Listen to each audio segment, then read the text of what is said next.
Alô, alô, alô, alô.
Agora que eu percebi que tá chamado Shadowhearts 2 e não Covenant.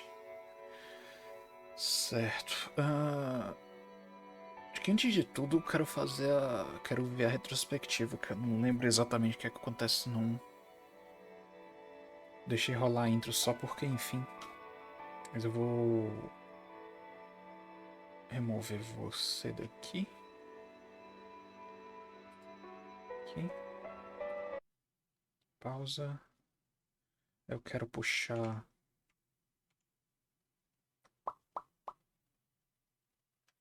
você pra cá. Você pra cá. Tava no ponto e eu perdi. É, eu perdi.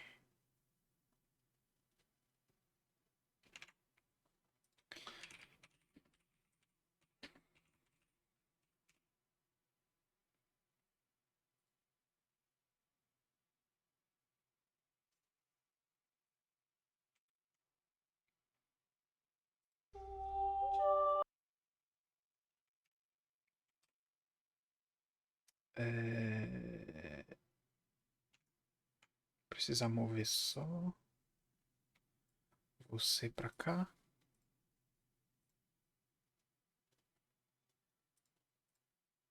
Você pra cá. Você. Certo. Ah, tamanho. Acredito que tá correto isso aqui. Pronto. Eu vou partir direto pra retrospectiva de Shadow Hearts. E com o Deca, a relação é muito leve. E eu meio que quero jogar um dia, então guardar pra ver no futuro.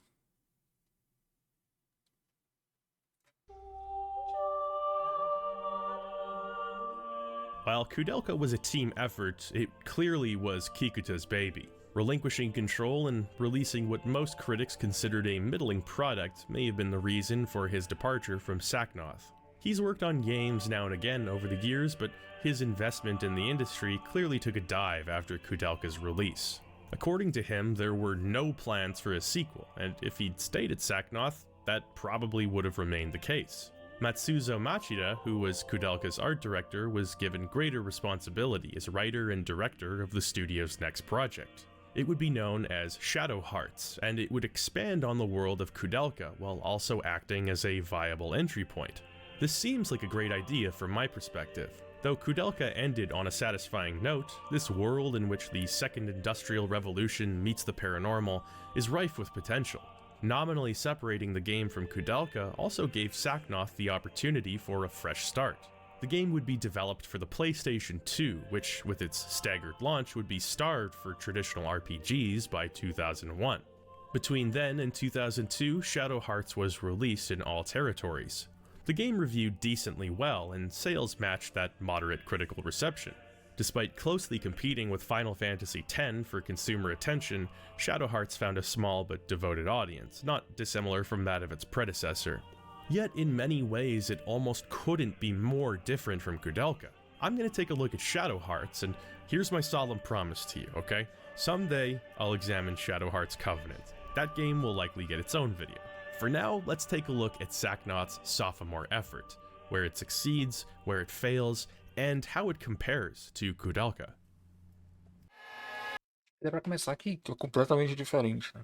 O Delk era um jogo de estratégia.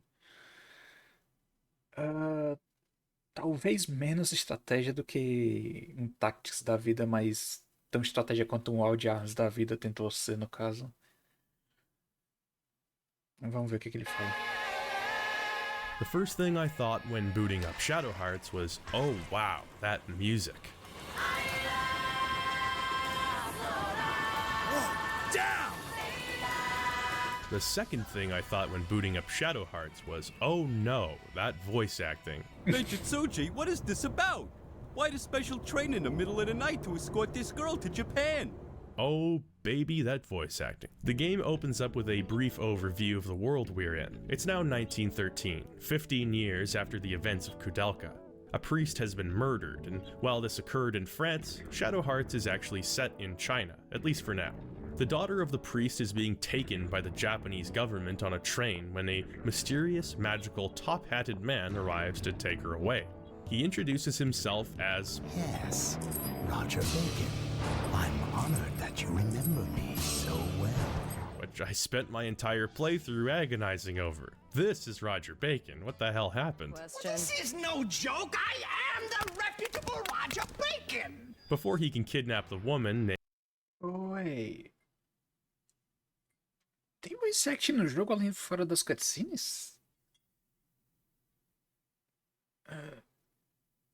Eu não lembrava, mas talvez seja áudio editado.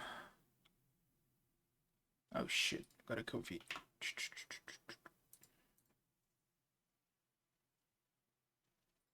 Alice, he's stopped by a real cool dude. This is Yuri. He's our main character. While he fails to kill Roger Bacon, he manages to abscond from the train with Alice, and that's our introduction to Shadow Hearts. Now, the majority of people who played Shadow Hearts at release likely didn't realize it was a sequel to Kudelka. Bear in mind that Kudelka's success was quite limited, and the internet was a very different place. To an extent, this disassociation was probably by design. It works in the game's favor because it's immediately so different from its predecessor. The characters are bombastic, the horror is played for shock, and the battles are more traditionally turn-based affairs. You'll quickly find that character interaction also adheres much more to RPG convention at the time. Rather than being fully voice-acted and motion-captured, dialogue is almost entirely text-based, with only a few canned animations being used to provide that visual element. Given the VA in the intro, this might be for the best. Regardless, you gotta love this dialogue font. DF Foon, otherwise known as the Dark Cloud, Harvest Moon, and Tales of Symphonia font. Character portraits are used to clarify things a bit, but unfortunately you don't get the range of emotion a la Xenogears. What Shadow Hearts does share with Kudelka is its perspective. The game uses pre-rendered backgrounds and fixed camera angles. It was often docked points from critics who lamented its lack of real-time 3D environments. Ironically, I think this is actually one of Shadow Hearts' greatest presentational assets. Concordo. Os cenários 2D desse jogo são bem bonitos. E o 3D é meia boca. Então eu acredito que o jogo fez o melhor que ele podia usando cenários 2D. Apesar que deu alguns problemas no jogo depois, mas não vem ao caso. PS2 RPGs that use pre-rendered backgrounds are few and far between. It's always nice to see what advantages are afforded by the PS2's superior hardware. After escaping from Roger Bacon, Yuri, known at this point as Rude Hero, attempts to make his introduction to Alice, girl in danger. This largely involves her running away and him pursuing her while implying he wants to do things that, if mentioned, will demonetize this video with extreme prejudice. Basically, he comes across as a gigantic asshole. In terms of both writing and artistic design, my first impression of Shadow Hearts is that it's reminiscent of manga and anime of the time. It's dark, morally ambiguous, with a protagonist who pursues their own end without regard for social norms. Which is interesting, because I'd actually describe Kudelka in much the same way, but with a totally different connotation. I guess the most valid distinction I could make is this. Shadow Hearts is the kind of game where the main character says, "I'm changing from your ordinary bad boy type into a real psycho." In all seriousness, the dark aspects are given more weight in Kudelka. They are played straight for the sake of painting a picture of the characters and the world they're in, connecting that to the player. Shadow Hearts will have some weighty character development, but it has much more fun with the darker elements. It's not afraid to be edgy, and as much as we all pretend otherwise, edgy can be pretty entertaining. I know you still have that follow the leader poster in your bedroom. Edgy has taken on a purely negative overtone over the years, sort of a substitute for cringeworthy. The act of being edgy just means to push boundaries. In doing so though, you are often on the knife edge of being cringe. There are fine lines between something being cool, something making a valid point, and something being so tone-deaf or ridiculous in its excess that you can't help but laugh at it. What may have been considered shocking or badass in 2001 might be seen as child's play now. That's why where once his actions commanded my respect, my brother is now cringe for having made a wallet lanyard out of industrial chain link, undoubtedly well under the inspiration of Fear Factory's album Demanufacture. My point is just that some aspects of Shadow Heart's writing aren't exactly timeless, but that doesn't stop them from being enjoyable in a different way.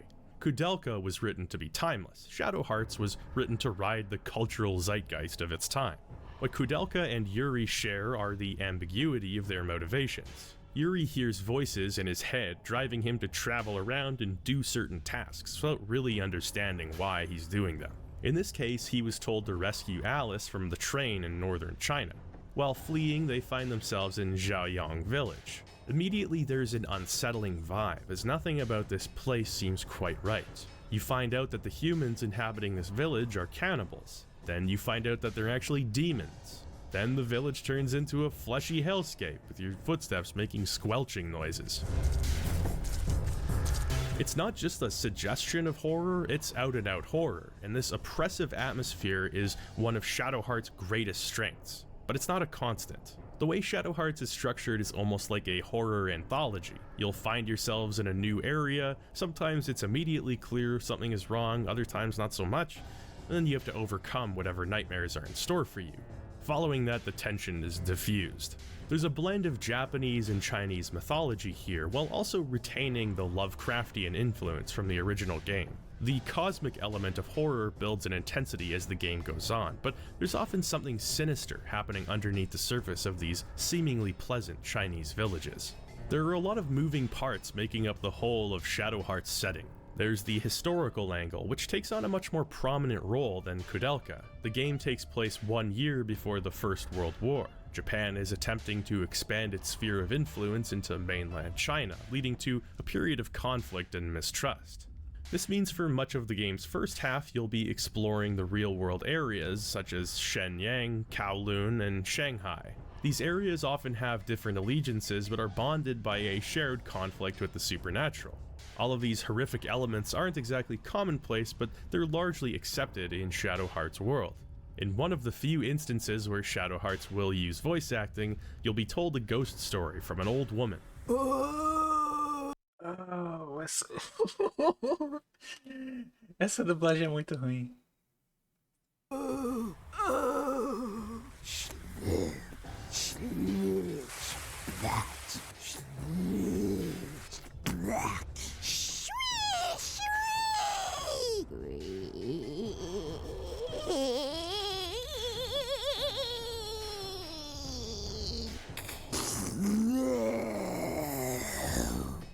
it is profoundly uncomfortable.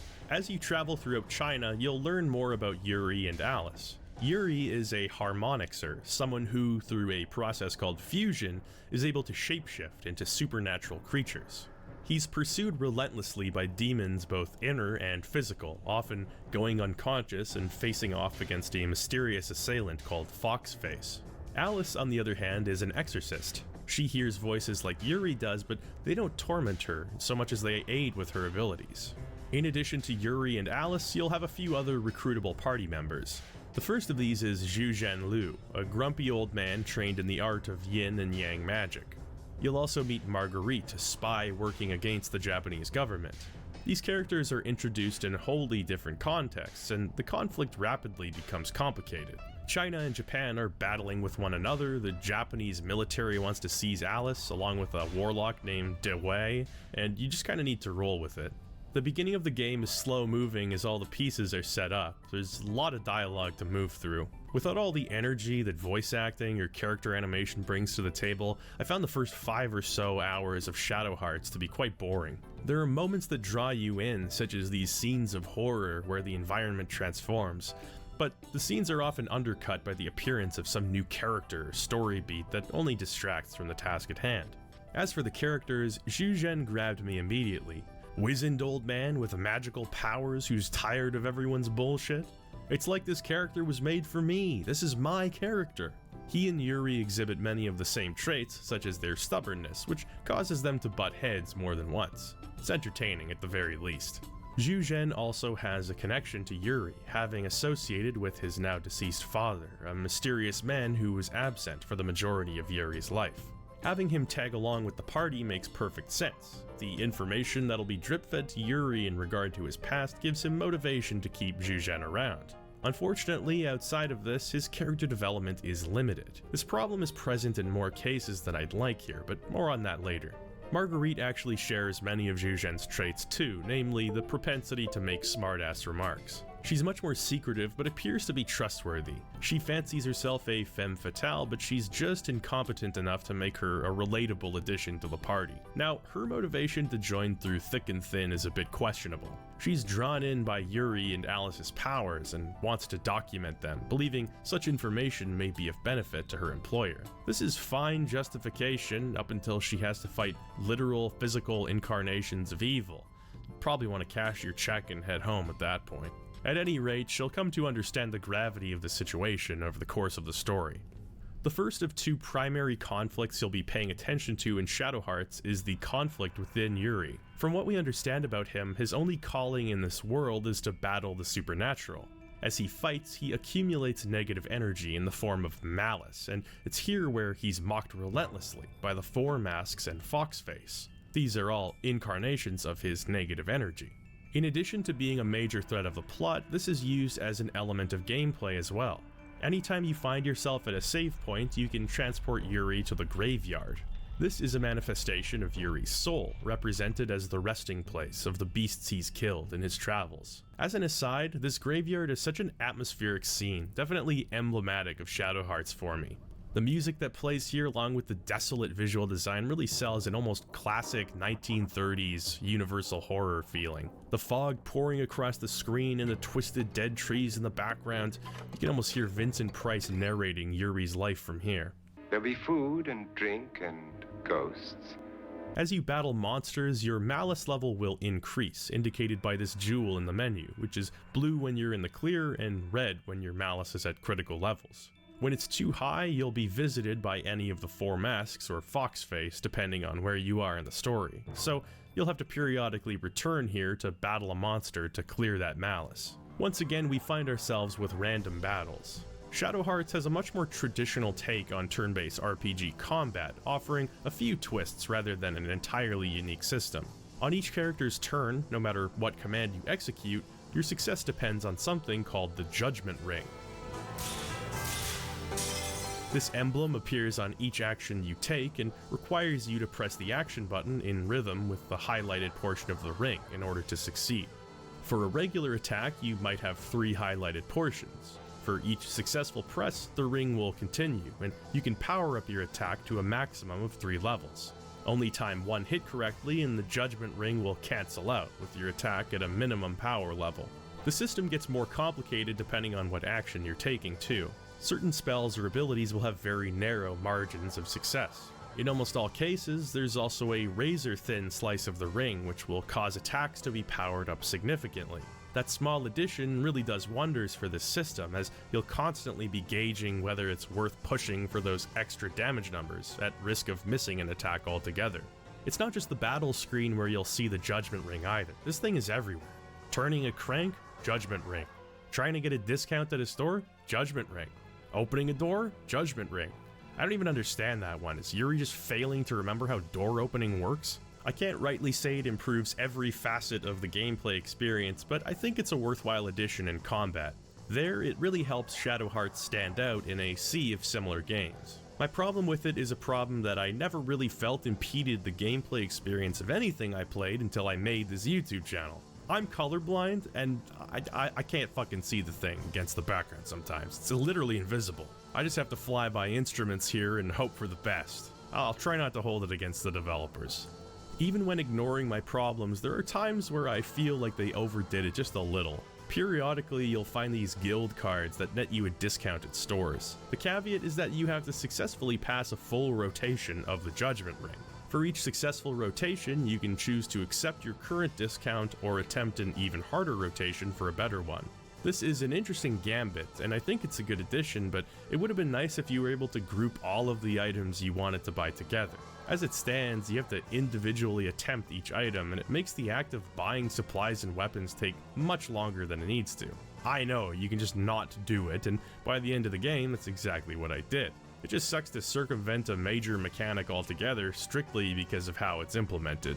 Like I said though, it's a good addition overall. The Judgment Ring has become the de facto symbol of Shadow Hearts. It's somewhat similar to Legend of Dragoon's timed button presses for attacks, which in my review for that game, I expressed positivity towards as well. I saw a few comments from people who absolutely hate the addition system in that game, claiming it felt like an ongoing QTE. Well, I think that's a bit reductive, but fair enough, you're under no obligation to like things like this, and if you don't, you are going to be miserable playing Shadow Hearts. The Judgment Ring is meant to be a test of skill and timing to make combat more engaging, but it's just as likely to make combat miserable if you're not a fan of such things. The ring is also displayed at a slant, which makes it even harder to time properly, which is likely by design. The Judgment Ring isn't the only thing that separates Shadow Hearts combat from other systems. There's also Yuri's fusion ability, which adds another layer of complexity over the game. After each battle, you'll earn elemental energy depending on the enemy type you've defeated. Once you reach a minimum threshold in any particular element, you'll find its associated grave in the graveyard glowing with energy. You'll be tossed into a fight with a monster, and upon victory, that monster will be added to Yuri's fusion roster. During battle, you can sacrifice a resource called SP in order to transform into any of the available monsters you have equipped. Transforming in a fight can give you an edge, most notably in the form of elemental strengths and weaknesses. Certain fusion monsters have higher strength or speed as well. Having access to fusions gives you a nice trickle of micro rewards through the game, acting as a sort of in-between level up and providing incentive to not run away from battles. It's cool to see what monsters you'll have available next, and they really turn the tide of some fights, especially in the late game. The only real problem with the fusion system is that it's often impossible to predict what element a boss will represent. With only 3 equipable fusions at once, it's often a matter of luck to end up with the right one at the right time. Limiting equipable fusions to 3 was likely a way to balance difficulty, but seeing as actually figuring out a boss's element can be a puzzle in itself, the limitation mostly feels unnecessary. In addition, bosses will more often than not cause status ailments, some of which are pretty severe. To counteract this, Shadow Hearts has got the longest list of accessories I think I've ever seen in an RPG. You've got stuff to prevent petrification, to make attacks twice as strong but Judgment Rings half the size, to increase special defense. There's a lot of stuff here. Sooner or later, you'll probably use most of it out of necessity, but like fusions, you don't know what ailments a boss will cause until you're fighting them. Both of these factors make it feel like Shadow Hearts relies somewhat on trial and error. It's not such a problem in the beginning, but as the game goes on, there are some pretty tough bosses. Add poison, silence, and confusion on top of that, and you'll spend more time performing damage control for your own team than Meio que concordo, mas discordo, porque meio que se você considerar que todo mundo consegue causar dano físico, a solução genérica pra tudo é colocar o demônio de terra e o demônio de fogo são os que batem fisicamente mais. O de terra, se eu não me engano, ele bate naturalmente mais alto que todo o resto. E o de fogo, se você utilizar o buff de ataque, ele vira o mais focado em DPS. Se você só usar eles dois, basicamente dá pra terminar tudo que o jogo coloca na frente. Exceto alguns bosses específicos que são imunes a dano físico, se eu não me engano. Foram os únicos casos que eu lembro de ter tido que desfazer uma transformação para adicionar uma opção de dano físico. E até nesses casos tem um save logo atrás, você pode só download e trocar. Não vejo justificativa de colocar todo esse problema em falta de opção, não. Ou achar que o combate é difícil. Eu acredito que o único boss que seja difícil de verdade seja o último, só porque ele tem um valor absurdo de HP. Mas tirando isso, o jogo é bem fácil. And attacking the opposing one. I like this in principle. The focus on ailments and elemental. Eu, inclusive, não sei se ele vai falar, mas tem múltiplas formas de quebrar o sistema do jogo utilizando os bonecos que tem Judgment Rings que são simples de você memorizar. O Yuri, qual era o nome do moleque? Attacking the opposing. Halley. Eles dois, principalmente eles dois, têm um Judgment Ring que é extremamente fácil de você lembrar onde é que estão as zonas de acerto. E alguns itens trocam dano por efeitos de Judgment Ring. Então, eles dois especificamente viram máquina de DPS que você não precisa nem ver o que tá fazendo pra conseguir causar mais dano que qualquer outros dois bonecos da party combinados. Opposing one. I like this in principle. The focus on ailments and elemental counters can be fun, in the Shin Megami Tensei games, for example. Maybe fun's not the right word. I do think it can be somewhat frustrating in Shadow Hearts, though, as, like I said, you'll often head into battle with some mismatched gear by no fault of your own. I think this will likely drive a lot of people to use walkthroughs in order to avoid no-win situations. It's never good for players to feel dependent on third-party resources. As for the fusion resource, SP, it's actually something that all characters have. Only Yuri uses it for any pragmatic reason, but all party members start with a full pool of SP that'll gradually drain over the course of the battle. It's meant to represent a character's mental state, sanity points. Once a character's SP reaches 0, they go berserk, which acts much the way confusion does in most RPGs. It's not usually make or break, especially considering there are SP restoring items that can be used to prevent a character from reaching 0. Even so, it's a fun little system that puts some pressure on you to be finished with battles as soon as possible. It would have been nice to see it expanded in some way, as I think there's a lot of room for creativity with a sanity system in an RPG. The other thing worth mentioning here is the voice acting. Sometimes you'll get an English line. Yeah, I could use some help here. Sometimes you'll get a Japanese line. There's a huge disparity in the way the voice actors sound, so the battle chatter is amateurish in the funniest way. My headcanon is that he's yelling, "You're an asshole." The combat system is much easier to explain and understand than Kudelka's. It's perhaps less interesting as a result of that, but it's also more intuitive and more appropriate for the game it's in. Shadow Hearts is a much longer game than Kudelka, so being forced to move slowly through these types of fights would have worn on my patience if it were the standard for this game. Despite the stark range in difficulty depending on fusions and accessories, I think Shadow Hearts mostly succeeds where it matters in terms of battles. Namely, the Judgment Ring, which engages the player and keeps your eyes from glazing over during a long fight. For much of the first half of the game, the party is in pursuit of this man, DeWay, I'm so sorry for the pronunciation, I'm really trying here, who fraternizes with Roger Fakin.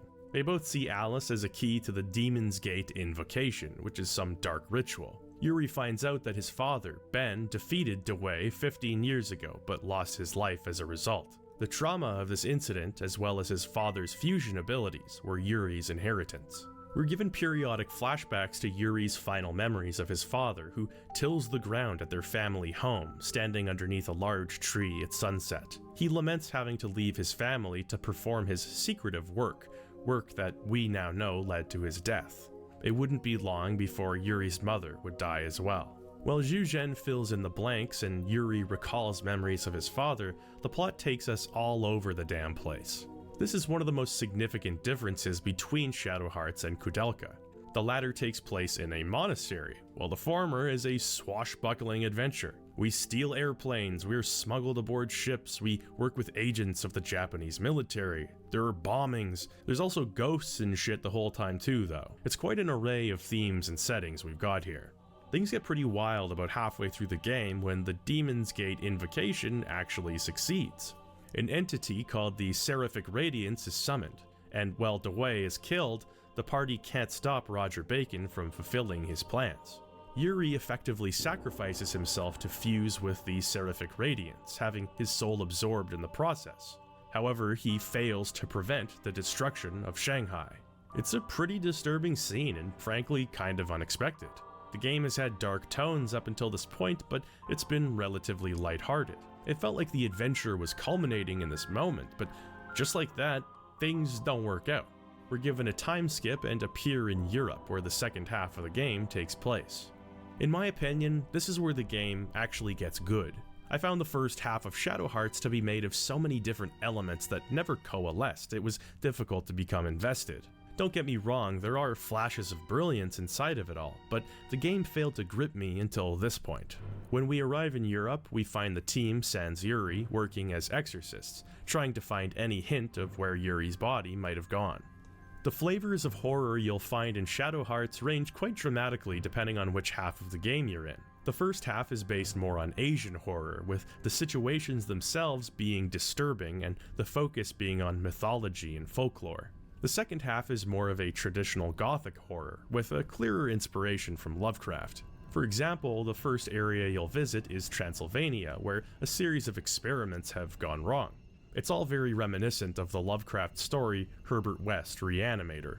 The visual design of this area is top-notch. It just evokes such an uncanny feeling, especially when revisiting the area in memories. The black and white just seals the deal for me.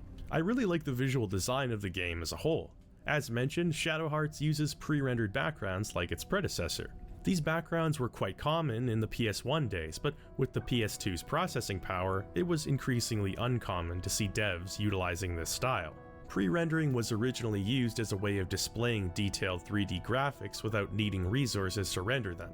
Like British cuisine, it was mostly a product of wartime rationing that ended up sticking around in various forms. Unlike jellied eels, it's only become more appreciated over time. Certain 6th gen games, such as 2002's Resident Evil, are well known as representing the absolute peak of this style.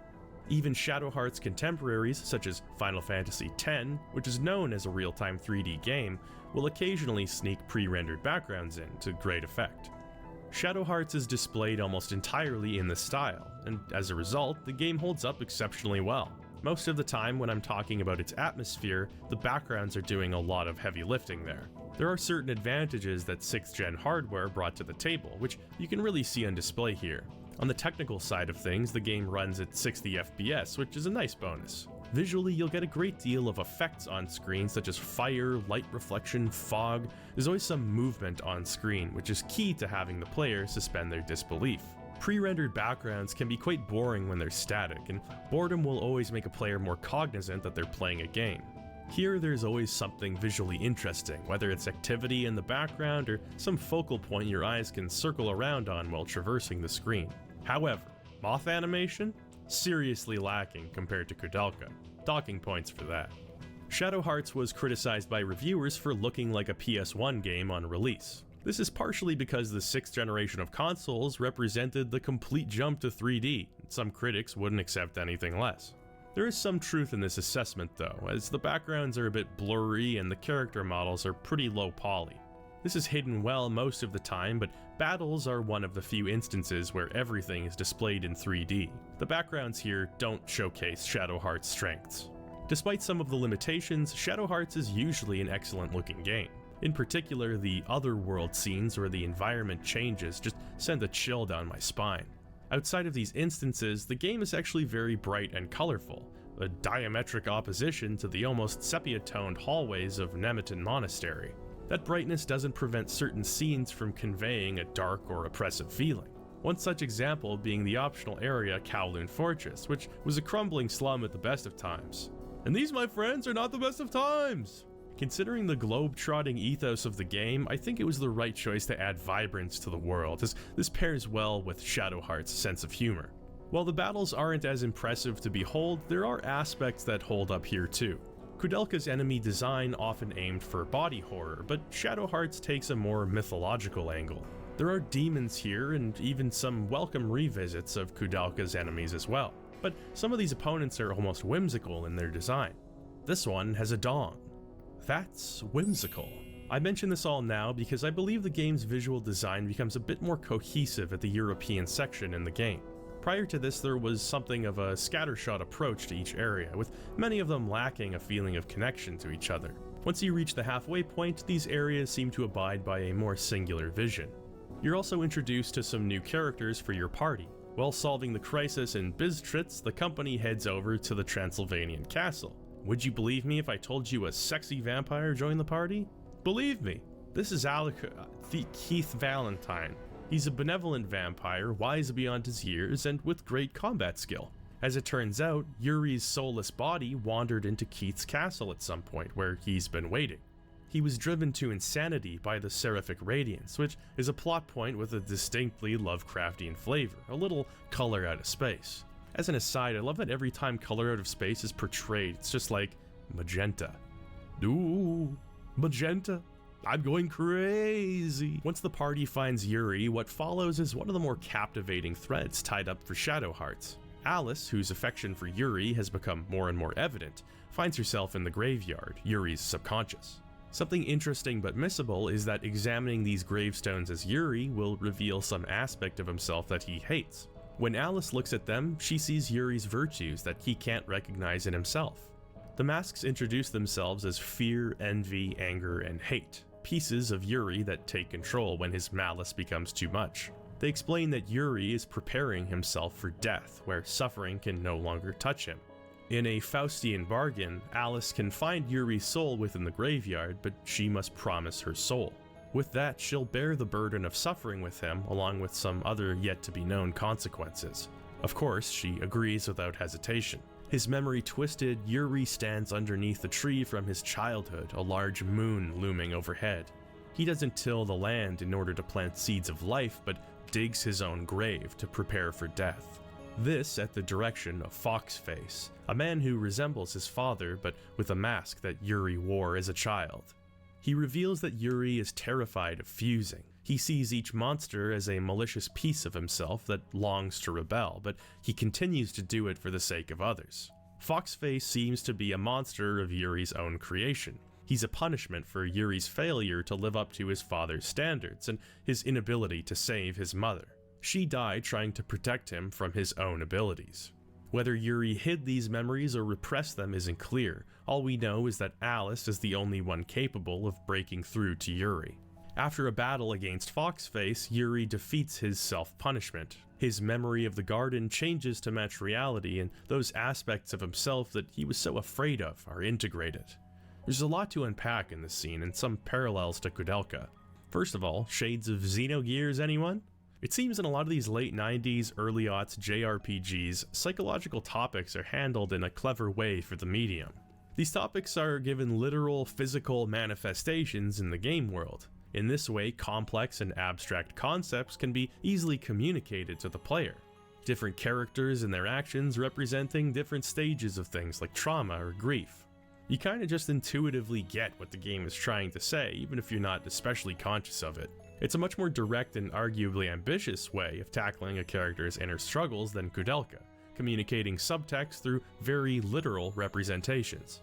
Speaking of Koudelka, I appreciate the various parallels to that game here as well. Like Koudelka's main cast, Yuri is only able to reflect and understand the broken pieces of himself thanks to the presence of others, in this case Alice. She acts not only as a mirror through which he can see what's happening to himself, but also a companion who can help him shoulder that burden. The voices that greatly trouble Yuri are simply accepted parts of Alice. As a matter of fact, she finds them helpful because she doesn't fight them. Only after acknowledging his love for Alice is Yuri able to successfully integrate these voices, understand himself, and find the help he desperately needed to shoulder these burdens. In some sense, this matches Kudelka in the original game, as her loneliness and isolation only breeds more resentment. Like her, Yuri is called forward by forces he doesn't understand. He only knows that he has to listen to them. That doing so will ultimately result in good, even when he's too encumbered by misery to be good himself.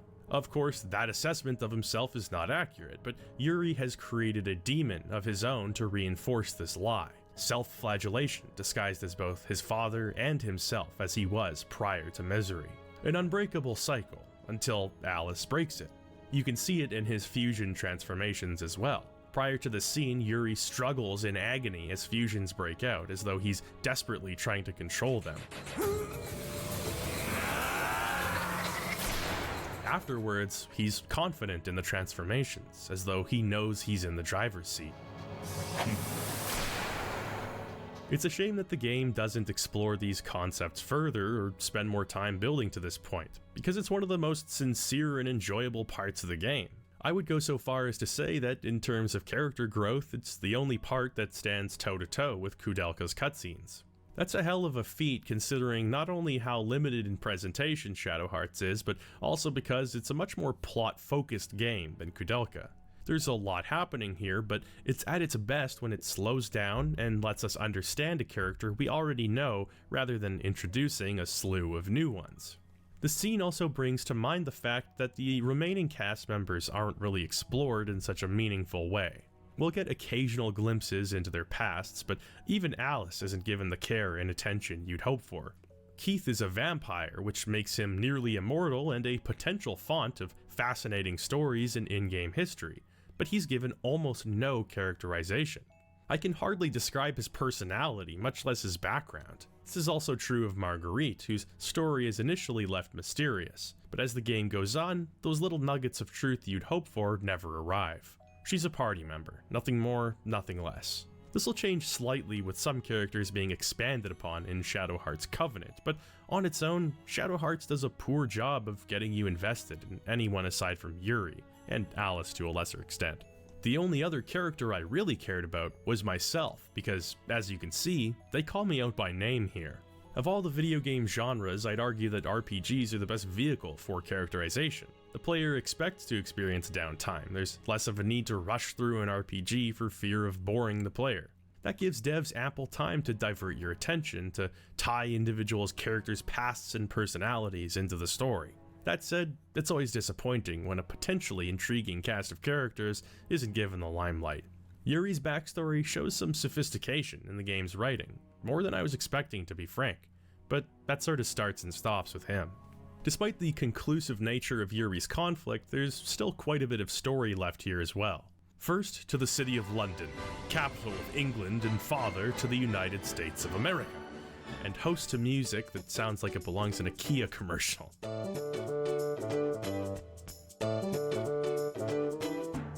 This is the worst segue into talking about music I've ever used, but I'm gonna do it.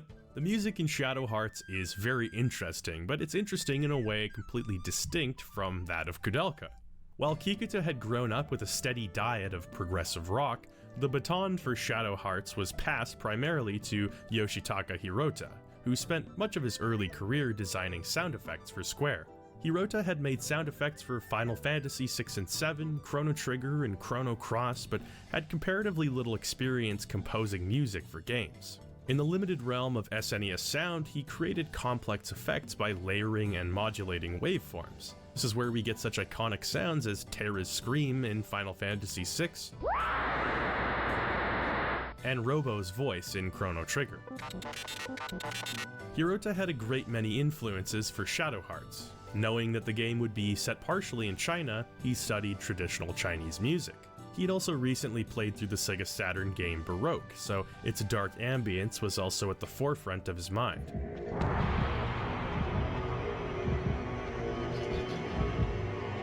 As a child, he was fascinated with the low, growling tone of the bass guitar. Combining these with his penchant for finding personality in sound effects, and you have a truly unique soundtrack.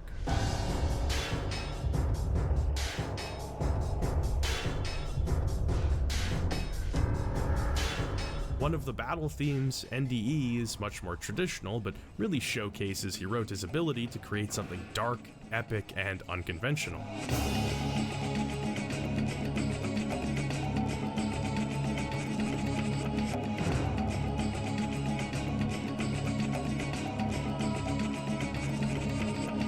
The battle music also takes a peculiar turn, becoming a collection of chimes and distorted percussive melodies.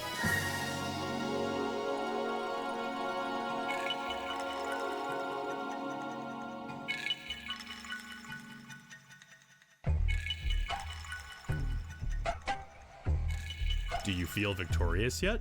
The music that plays in the town of Bistritz is almost pleasant, but there's something about it that betrays a dark secret, as if to say, everybody's smiling, but they shouldn't be.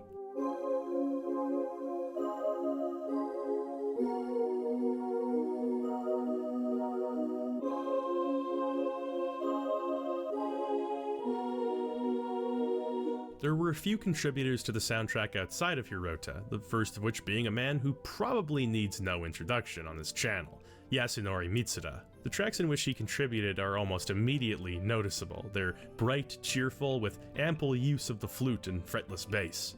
They even share similar chord progressions with some of his other timeless tunes.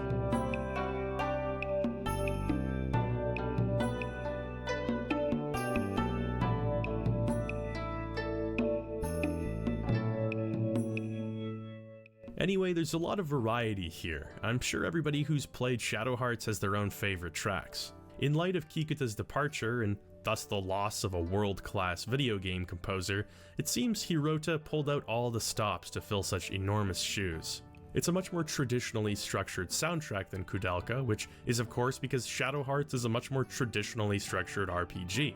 It stands out among the atmosphere and visual design as one of Shadow Hearts' most unique and memorable aspects. But why the fuck does this song play in England?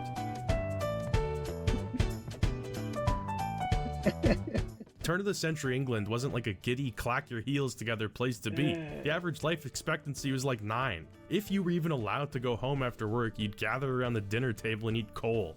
Your dinner table's like a barrel or something. Shortly after the party arrives, we're introduced to our final recruitable party member, Hallie. He's sort of a wild card, Oliver Twist type character, but I definitely consider him the most valuable party member aside from Yuri, due to his large roster of spells. I could do without him yelling "I hate you" after every one though. I hate you! I hate you!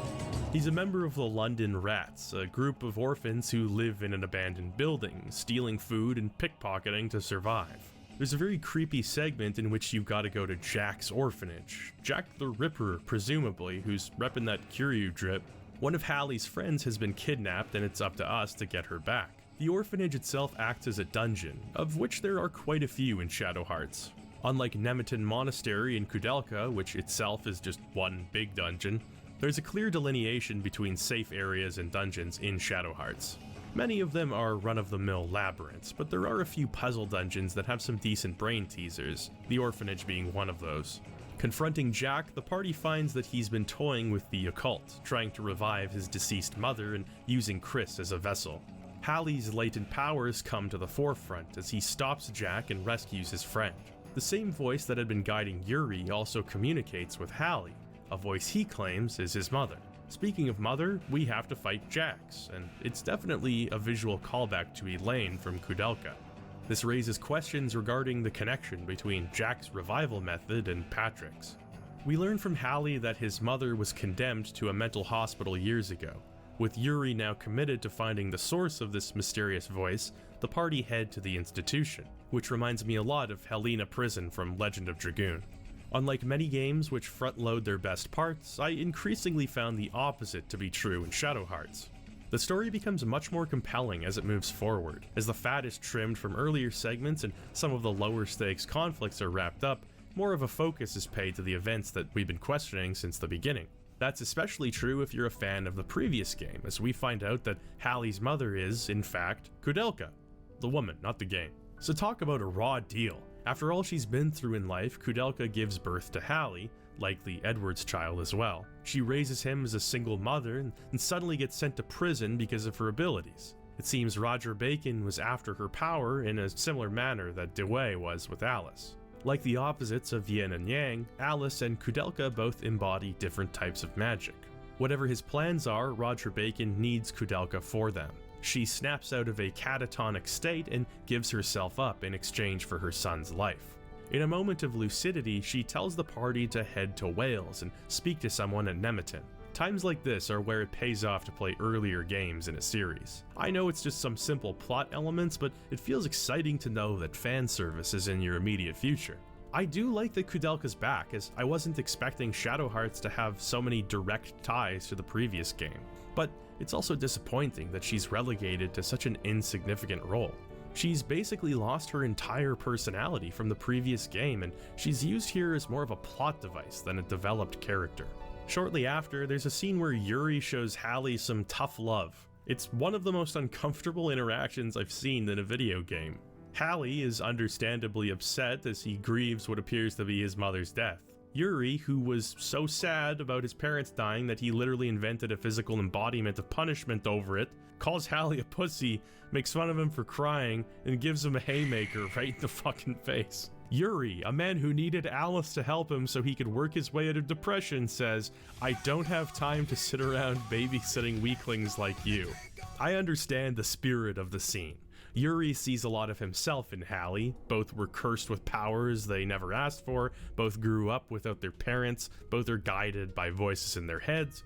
He thinks, I needed someone to snap me out of it, I'll do the same for Hallie. But Christ, Yuri, he's 12 years old. Give him an evening or so to process the loss of his mother, especially after he just thought that he'd saved her. Alice just sits there and watches too. Somebody ask if he's okay, please. Following this, we are given a flashback of Alice with her father just prior to his death. He waits for his associate named Doyle to finish up meeting with one Cardinal Albert Simon, supposedly the only man who can defeat Roger Bacon. Just then, Bacon emerges from the shadows where he would kill Alice's father. But something isn't right here. Alice rushes back to the French town of Rouen to the church where the incident occurred. There she finds a photograph of Hans Doyle and Roger Bacon, the latter of which is identified as Albert Simon. Bacon appears, revealing that he was indeed using a pseudonym. He is Cardinal Albert Simon. Where once he needed Alice, he now has Kudelka, so he reveals his grand plan to the former. While it's somewhat out of character for him to not just kill her, his motivations are more complicated than I had initially thought. He's been watching for many years as the upper class and aristocracy has stamped its boots on the backs of the commoners. Anytime revolution threatens to rear its head, it's stopped by those in power who continue this facsimile of peace and prosperity. Yet Simon doesn't put on any airs regarding his motivation. He simply admits that he seeks revenge. Revenge for hundreds or even thousands of years of oppression. His methods of achieving this are left a mystery, as he leaves before any questions can be answered. The party travels to Wales, the cape on which Nemeton Monastery used to stand. The music here is just the perfect blend of mysterious and reflective. You can almost see the events of Kudelka. Deixa eu pegar algo pra comer. Não vai interromper depois quando acabar o vídeo.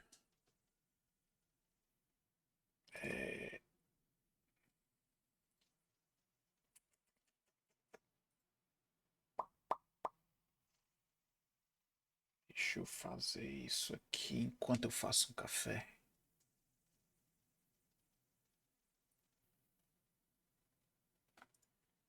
Se eu fizer isso aqui.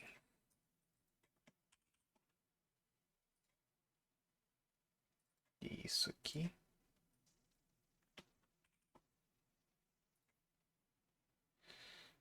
Aí eu faço isso aqui.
Voltei no tempo exato que o vídeo acabou. Dá pra terminar isso enquanto eu termino de tomar um café. Taking place in your mind's eye. James O'Flaherty's grave can be found in the ruins as well, confirming the bad ending of Kudelka is considered canon.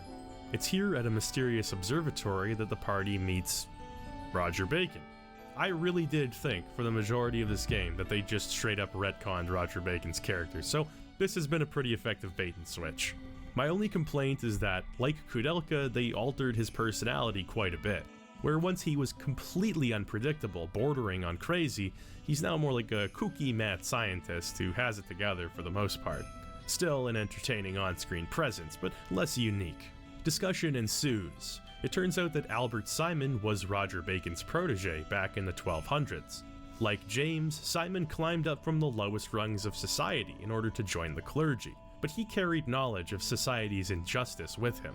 Bacon would attempt to convince Simon that a world in which all are considered equal was unattainable. Simon tried to destroy his mentor for this, but was ultimately tried and condemned himself. That's when he turned to the occult, using the emigre document.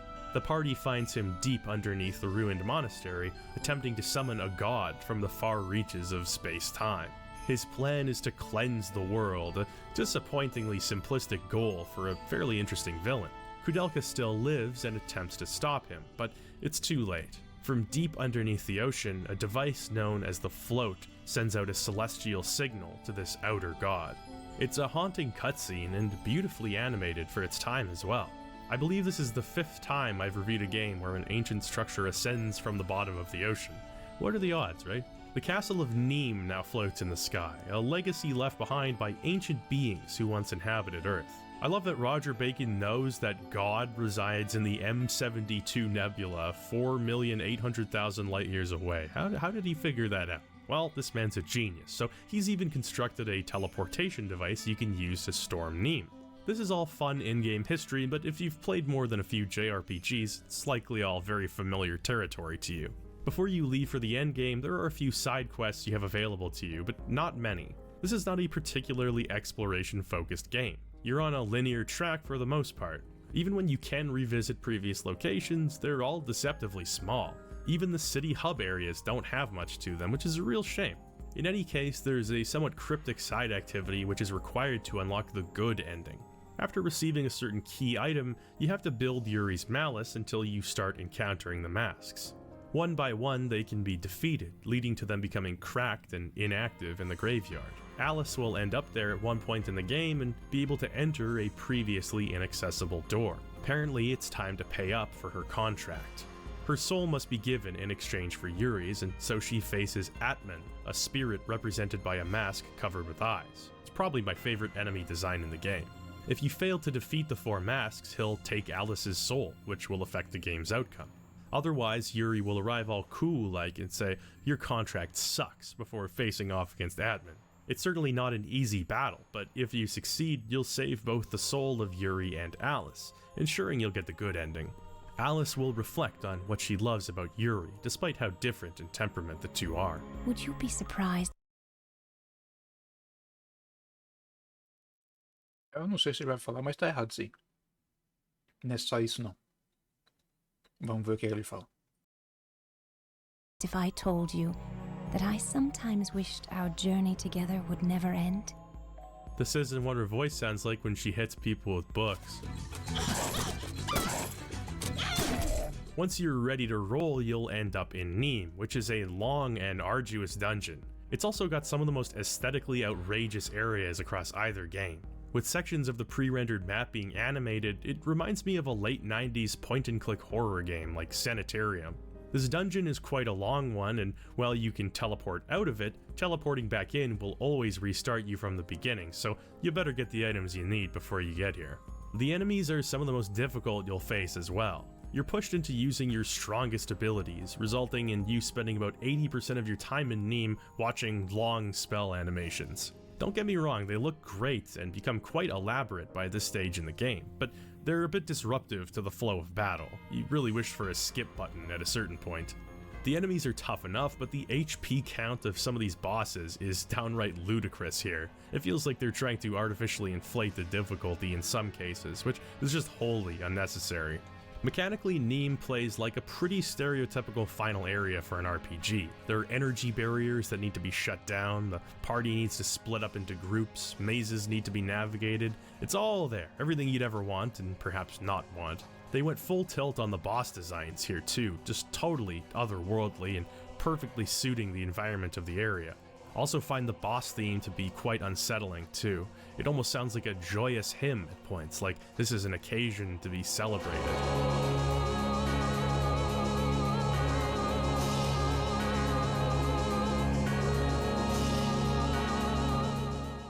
Finally, the party confronts and defeats Albert Simon, 5-time champion of the European Wanking League. He decides rather abruptly that humanity isn't so bad and gives you his blessing to go confront the incoming space god.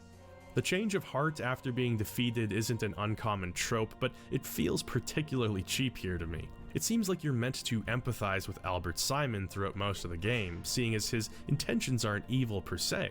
But that's a tall order when you start talking about purging, and this does little to redeem his character in my